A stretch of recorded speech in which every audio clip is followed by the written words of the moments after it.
But the other thing I've noticed about hiring women, particularly writers, is the frequency with which they ask for raises versus their male counterparts.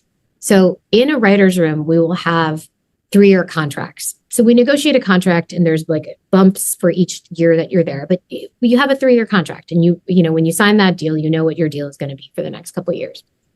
Invariably, my male writers would ask for a raise, an extra raise in addition to what their contracted rate was every single year. They have no leverage, but they just were like, I feel like I deserve a raise. And when you're constantly asking, by the way, I found it very annoying, but I'm being totally honest here. But if you're constantly asking, sometimes you're going to say yes, because you like the people, you don't want it to be awkward at work. And I think this is getting to a topic that we all know, which is my female writers would just dutifully sit and wait for their 3-year contract to be done. And then they'd negotiate when it was time to negotiate. Again, polite society, right?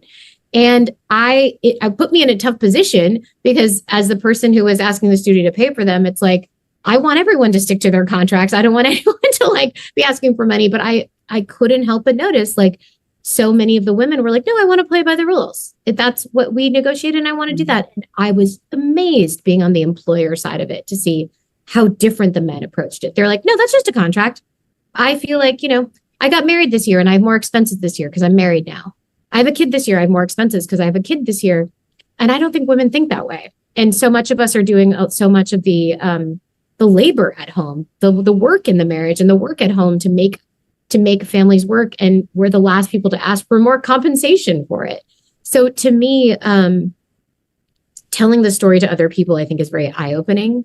I myself did not ask for a single raise when I was at the office. I just felt lucky to be there.